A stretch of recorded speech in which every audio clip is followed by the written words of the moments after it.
as you can see, I rewarded you for putting up with that Heidegger reading, and now I've given you a very friendly reading, the easiest reading of the whole semester. Make sure you've read No Exit. Pause if you haven't. It's really clean. I know you don't trust me, but it is a very down-to-earth reading. You'll get every word of it. So go read it if you haven't read it yet.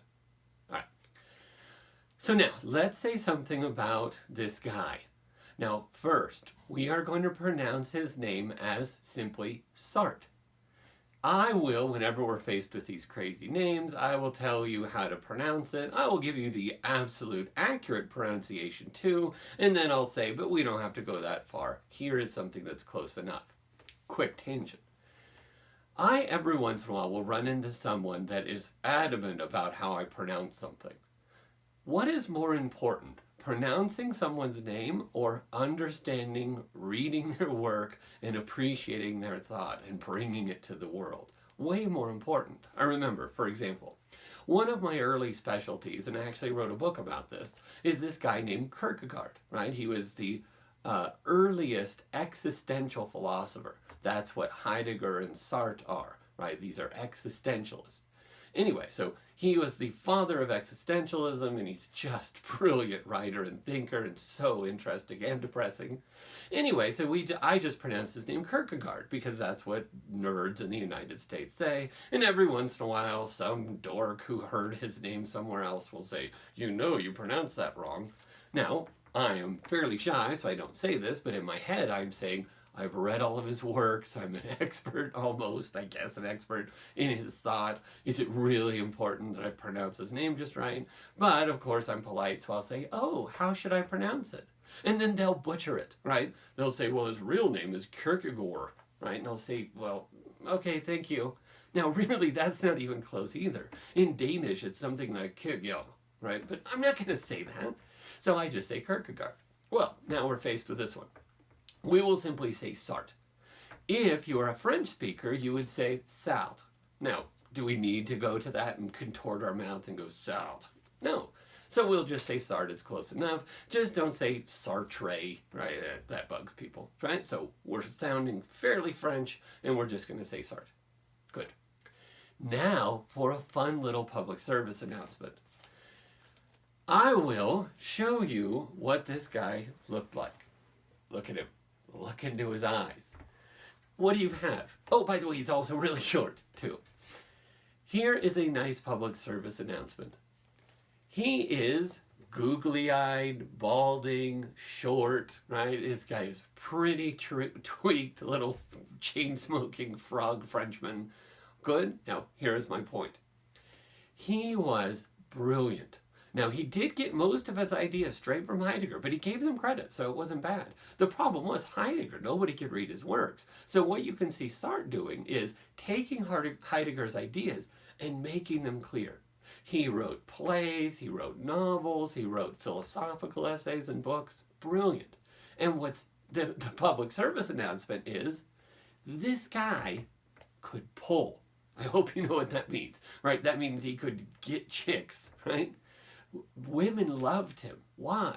Not because of his looks, but because he was an incredibly informed guy. He was politically sensitive. He was on the right side of correct side of all the political agendas, right? And women loved this, right? He spoke his mind, and he would be sort of like in the United States an MLK Jr. MLK Jr., what did people think of him when he was giving his speeches, like the famous Beyond Vietnam speech? People hated him. If you really think that the public all applauded MLK Jr., no, the vast majority couldn't stand that guy. Well, people really hated Sartre. For instance, he won almost every literary prize that existed in the world, but some of them he turned down for political reasons. For example, for the attack against the Algiers, right, in northern Africa. No, we shouldn't be doing that. People hated him for that. That was like MLK Jr. standing up against the Vietnam War. People hated him for it. Now what happens? As years pass, we realize, oh, that guy was right. Well, same thing with Sartre. People realized how he understood what was happening here, and they loved him, and literate, informed women knew he was on the right side of history the whole time, so dude could pull. So if you are short, googly-eyed, balding, right? You've got to start reading books, being morally sensitive and politically progressive about things. And then you can pull. Right, sorry. Yeah, my wife is way better looking than me because I'm sensitive and caring and informed. Anyway. So now, story time. I am simply going to jump around through this reading, right? Try to reenact the play. I am not doing any acting. I will slightly change my voice. For Garcin, I will sound like me. For Inez, I will sound a little extra snotty. And for Estelle, I'll try to sound feminine, right? I'll sound more feminine, soft-spoken, high-pitched. Got it? All right, so let's try. I'm just going to skip all around. So first, Garcin. So it comes to this. One doesn't need rest. Why bother about sleep if one isn't sleepy? That stands to reason, doesn't it? Wait a minute. There's a snag somewhere. Something disagreeable. Why now should it be disagreeable? Ah, I see it. It's life without a break. I'll never sleep again. But then, how shall I endure my own company? Try to understand. You see, I'm fond of teasing. It's second nature with me. And I'm used to teasing myself. Plaguing myself, if you prefer. I don't tease nicely, but I can't go on doing that without a break. Down there I had my nights. I slept. I always had good nights, by way of compensation, I suppose, and happy little dreams. Inez, right? Well, well, I understand now. I know why they put us three together. Wait, you'll see how simple it is. Childishly simple. Obviously, there aren't any physical torments, you agree, don't you? And yet we're in hell. And no one will come here. We'll stay in this room together, the three of us, forever and ever. In short, there's someone absent here. The official torture. It's obvious what they're after, an economy of manpower, or devil power if you prefer. The same ideas in the cafeteria where customers serve themselves. You know, each of us will act as torturer of the two others. No, Garcin. No, I shall never be your torturer. I wish neither of you any harm, and I've no concern with you, none at all. So the solution's easy enough. Each of us stays put in his or her corner and takes no notice of the others. You here, I there, and you there. Estelle. Excuse me. Can I have a mirror? Do you have any sort of a pocket mirror? Anything will do. Even if you won't speak to me, you can lend me a mirror. Don't worry. Sorry, that was too masculine. Don't worry. I've got a glass in my bag. Here. Oh, wait, it's gone. They must have taken it from me at the entrance. Oh, how tiresome. And she sways back and forth like she's going to faint. I feel so odd. Don't you ever get taken that way? When I can't see myself, I begin to wonder if I really and truly exist. I pat myself just to make sure, but it doesn't help much. You're lucky. I'm always conscious of myself, in my mind, painfully conscious. Oh yes, in your mind. But everything that goes on in one's head is so vague, isn't it? It makes one want to sleep. I've 6 big mirrors in my bedroom. There they are. I can see them, but they don't see me. They're reflecting the carpet, the settee, the window, but how empty it is, a glass in which I'm absent. When I talked to people, I always made sure there was one nearby in which I could see myself. I watched myself talking, and somehow it kept me alert, seeing myself as the others saw me. Oh dear, my lipstick. I'm sure I put it on all crooked. No, I can't do without a looking glass forever and ever. I simply can't. Are my lips all right? Show me. No, they're a bit smudgy. Oh, I thought as much. Luckily, no one's seen me. Notice, no one's seen her. They're right there, right? I'll try again. Okay, no, here. Follow the little line of your lips. I'll help you. Let's see. Yes, that's quite good now. Is it as good as when I came in? Far better.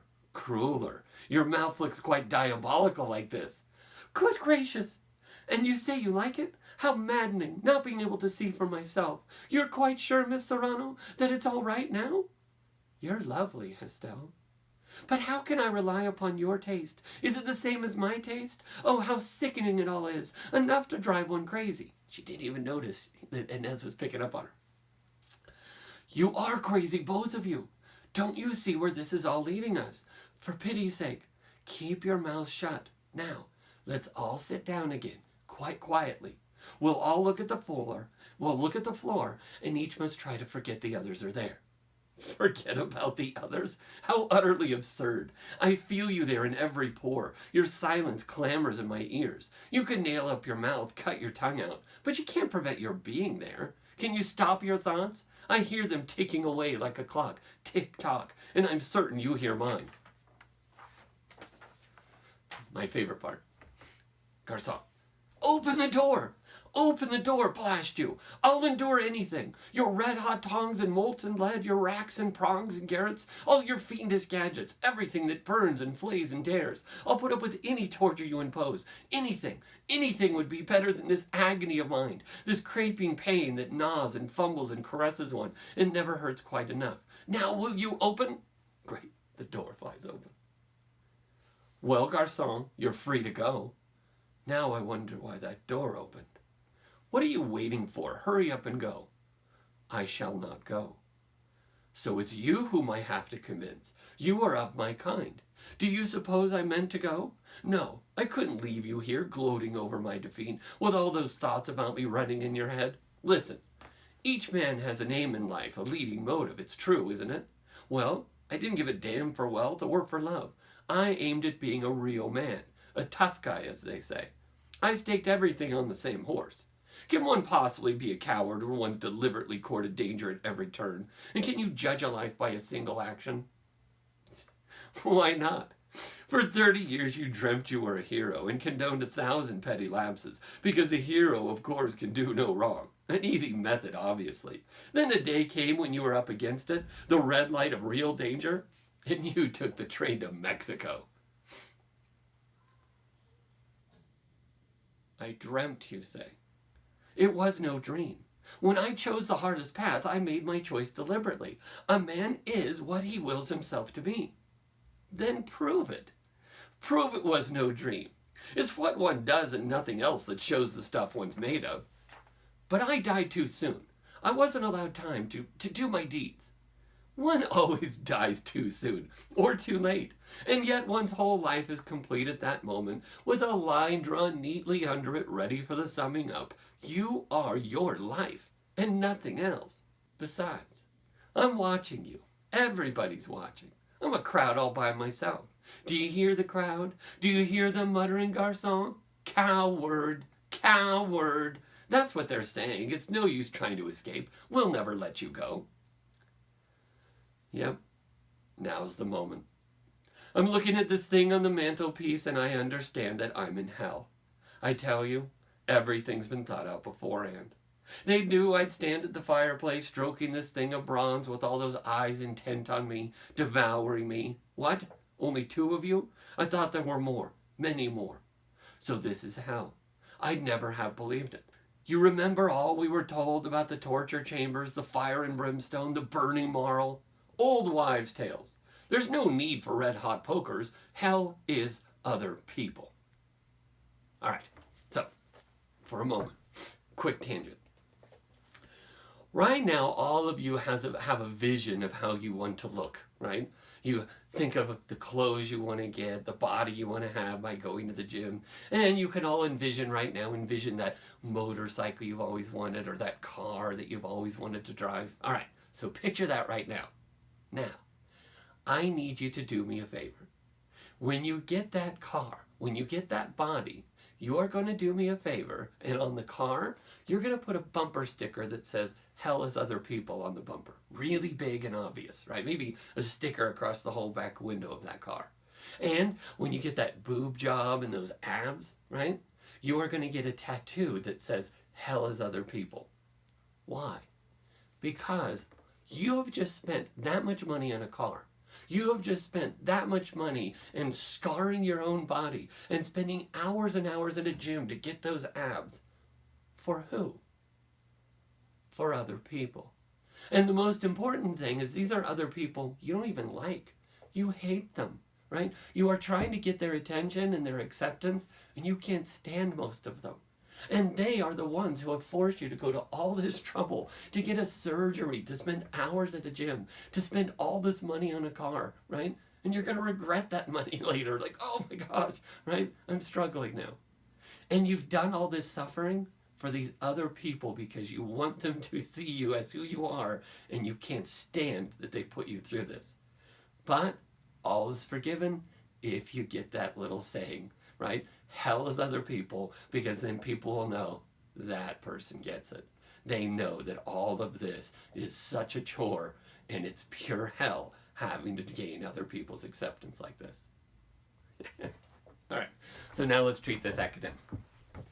First, in order for this to make sense, what I need you to do first is pause this video, and I want you to write down I equals, and I want to write in what your identity is. Who are you? Most importantly, what do you personify as you walk through the world? What do you imagine that people think when they see you? What is your sense of self? What is your social identity? Pause and do it. Now, if it's helpful, let me give you some of mine. Now, I am a very self-conscious person, right? Shy, nervous, and all these things. So mine would take pages to write it all down, all of the things that I worry about who I am and what people perceive me as. So what am I, right? So my list would include things like I love teaching, I'm a passionate and caring teacher, let's see, I'm well-read, I'm informed, I'm sensitive to issues, I'm a good citizen, right, that understands what's going on in the world. I'm a good husband, right, I'm getting pretty good at that. I'm a good dad most of the time. I'm usually a good dad to at least one of my kids all the time, and then some of the kids some of the time, right, and it goes back and forth. Let's see, what I look like. I want people to think that I am not terribly out of shape, but I don't want people to think I care that much about that, right? I want them to think that I'm always approachable, right? That I look like someone who is down to earth. Let's think.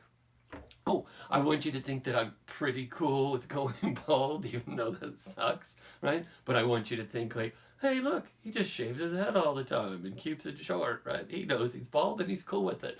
Oh, I hope that's what you think. That's like, I could go on and on, right? But now, if you need to add to your list, please do, because notice, I included both social personality character things, right? And also obvious identities like being a husband. And I also included what I look like, because that's part of our identity as well. Now, by the way, for a second, how am I doing in appearing like someone that is informed, sensitive, and down to earth? I think I'm nailing this, don't you think? Don't you think I look like someone that would be easy to approach, easy to talk to, but also looks a little nerdy, like you might be a reader, right? I think I personify this teaching persona pretty well. I think I'm nailing this act. Well, act. It's life. So make sure you write yours down in full. All right, so now let's talk about Estelle. So who is she? How would we write down her identity? If she was to give this little speech like I gave, what would she say she is? Now, first thing you're going to do is you're going to mock her. But that's not her identity. You're going to say she's shallow, she's a gold digger, right? Or whatever mean things you're going to say. But what would she say?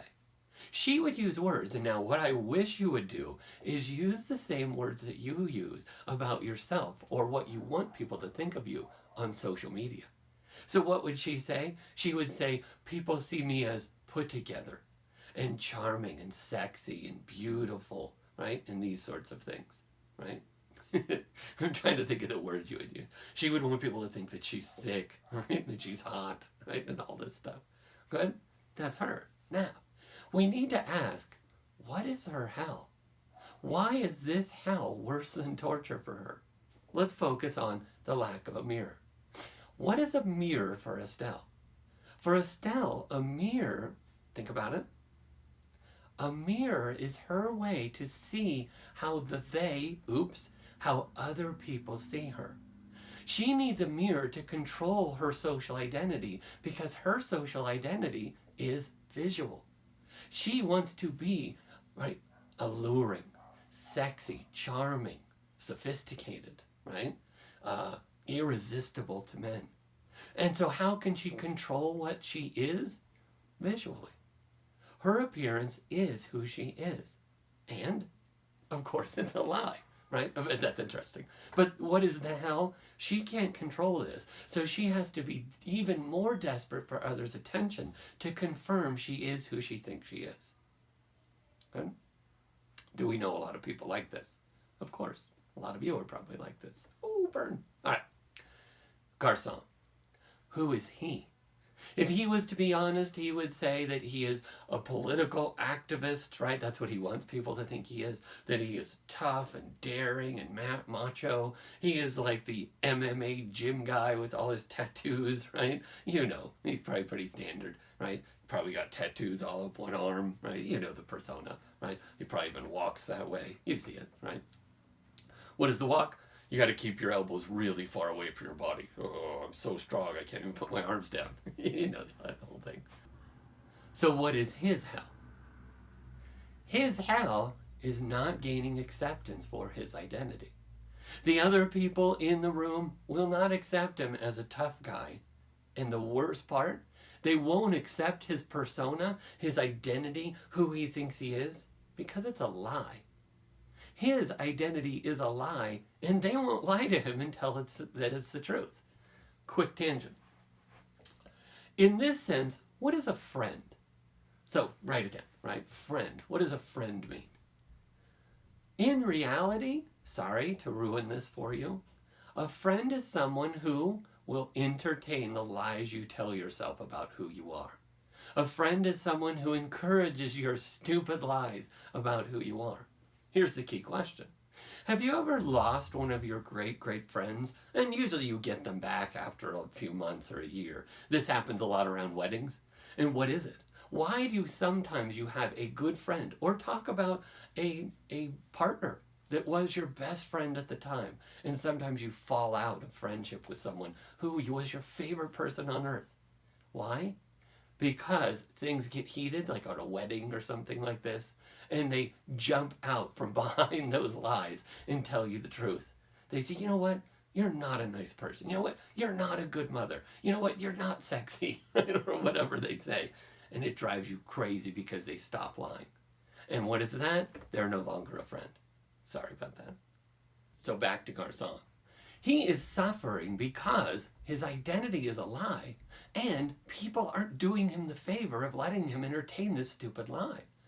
Now, this is true of all of us, right? We are all desperate for other people's acceptance for our social identity, because we know we can't pretend to be that thing if people don't at least recognize us, or we're not so neurotic that we think people actually see us that way.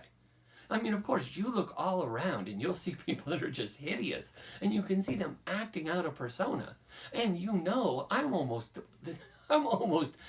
envious of them, because they really think they're pulling this off, right? That old dude, he really thinks people think he's young, right? That really dumb person, people really think, he really thinks people think he's informed, and that his ideas are great, and that his opinions are things we all want to hear, right? That's probably me, right? I really think some people want to hear my opinions. Oh gosh, that sucks. Okay, sorry. Right? Oh gosh, I hope that's not true. Anyway, the key here, and this is what people do, I mean, this is a new fad, is people, I mean, it's not that new, but it's recent, is this idea that people say, and you wrote it in your opinion papers, that I don't care what other people think of me, screw them, I live my own life. That is such a lie, right? Why do we lie like that? We are desperate. We do so many things that are desperate for other people to accept our identity. But then some people say, I don't care what other people think. Or here's the other one. I only care what my loved ones think. To hell with everyone else. Oh, really? So the way you dress, those tattoos you have, right? Those are to impress your mom, right? No, right? You do that for other people. You want other people to see you in the way you hope you really are. But what is the key? The key isn't being a sociopath and pretending you don't care. It's admitting you care, but being proud of the things you care about. If you see what you really care about and you're ashamed and you want to say, to hell with them if they disagree, no, you're just showing how sensitive you are about it. The key is having an identity that you can actually be proud of and is based on things that you can actually achieve. that aren't lies. And when they are exaggerated, you are striving for them. They are things when people say, you're not that. So if someone says, you're not a good teacher, I can say, I know, but I'm trying really hard to be a good teacher, right? I could be honest, but also try to emulate something I'm proud of.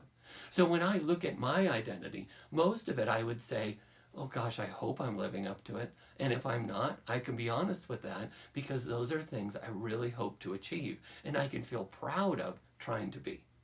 Quick little sidebar. Let me just show another way that we are trapped. In one of his books, Sartre has a chapter called The Look, and let me briefly tell you about it. In The Look, he tells the story of a guy. So now let's pretend this is you. Let's pretend that you are visiting someone at their condo or apartment and you haven't been there before, right? So you're looking for the door, right? And there you are, and you're assuming, okay, it's probably down here somewhere. And as you're passing one of the other apartments or condos, right, you hear a lady crying. And you hear this desperate sort of whimpering. And so you stop in front of this door and you're listening. And you're getting a little closer to the door because you're wondering, wait, could this just be the TV on really loud? Could this person need help? I mean, she sounds like she's terrified, right? Oh my gosh, what's wrong? And so you're wondering, is she being beat up by her boyfriend or something? And so you're getting interested, right? You're worried. And so you see that next to her door is this little window. Now it's got a little curtain in front of it, but you can kind of see light through the apartment. And so now you're wondering, is there some like commotion going on? Is there some violence? Should I knock on the door and see if she's okay? Should I call the police or what is this? Anyway, as you're doing this and you're trying to see through the curtains on this door, you hear footsteps coming up the stairway, and it's down the hall. Now, what happens? You are frozen by the look of the other person. Now, how do we know what that person will see when they see us? Because of the they.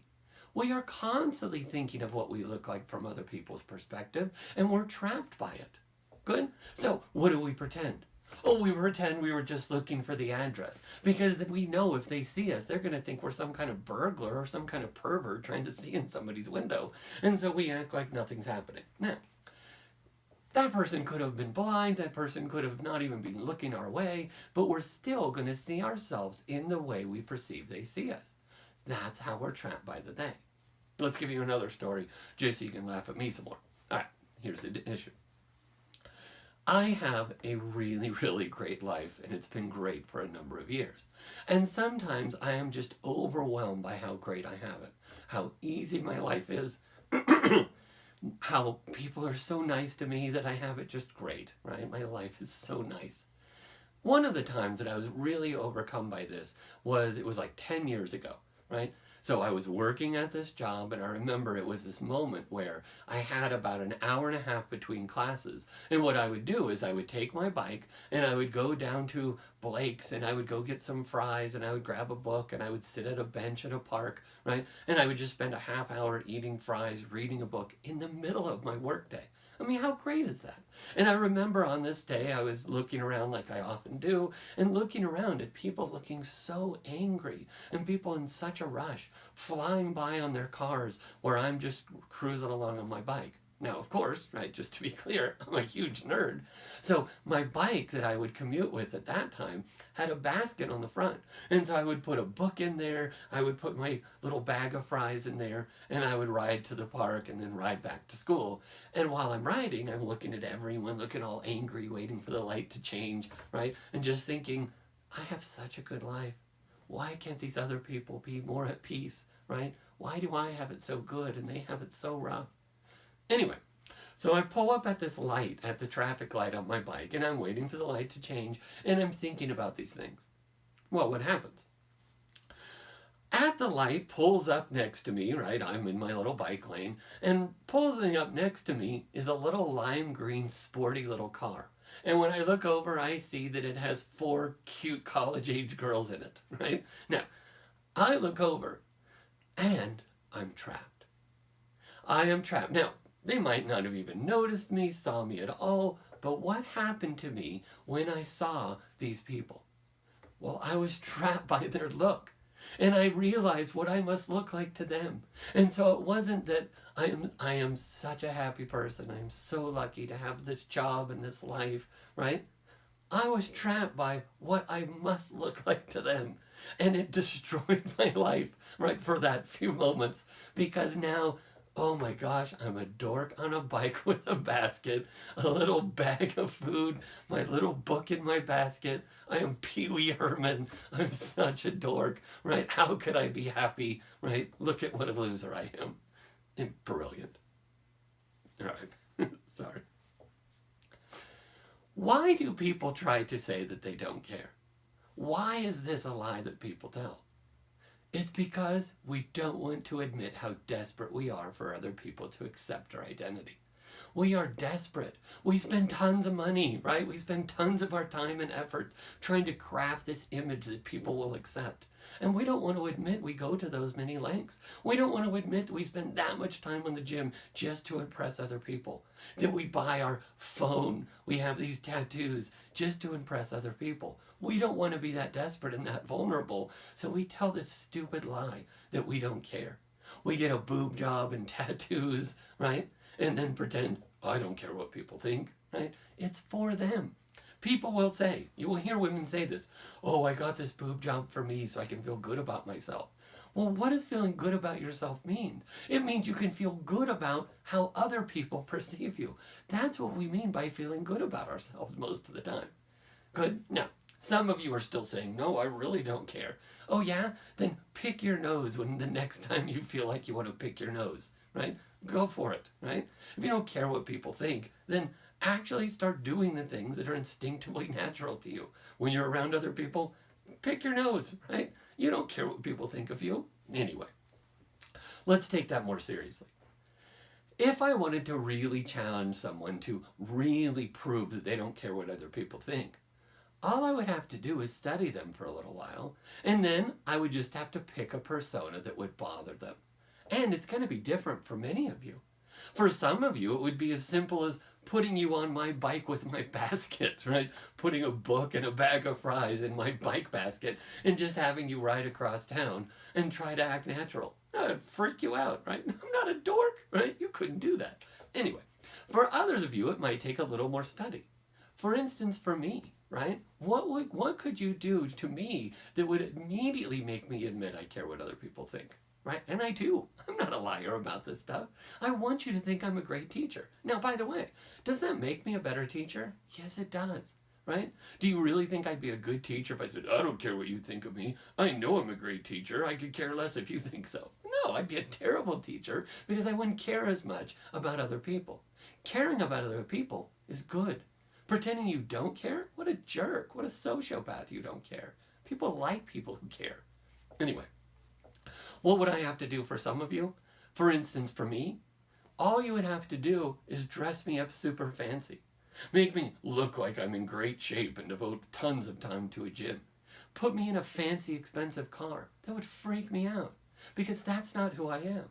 I want to be someone who's down to earth, right? Who is someone that is approachable, not someone who thinks they're better than other people. That would freak me out. Do you get it? So for some of you, all I have to do is craft an identity of, look, I'm someone who cares what other people think too much. And that would freak you out. I would give you a really trendy hairstyle, right? Or whatever. And for some of you, if you're like me, that would freak you out. That's not who I am. I care about this. I don't care about my appearance that much. Now, of course, do I care about my appearance? Of course we all do, because we're all putting up some front to get people to think we are who we think we are. And so mine is a down-to-earth, simple sort of look because I want you to think that I'm down to earth. Do you get it? Can you admit it, that you care? But now look at what your identity is and make sure it's something that you can actually be proud of. That when you're faced with other people, you can say, yeah, hell yeah, this is who I want to be. Because I think this is a person that's worthy of imitating because I want to be this person even if I'm not that person yet. And I can admit the truth about whether I am that person or not.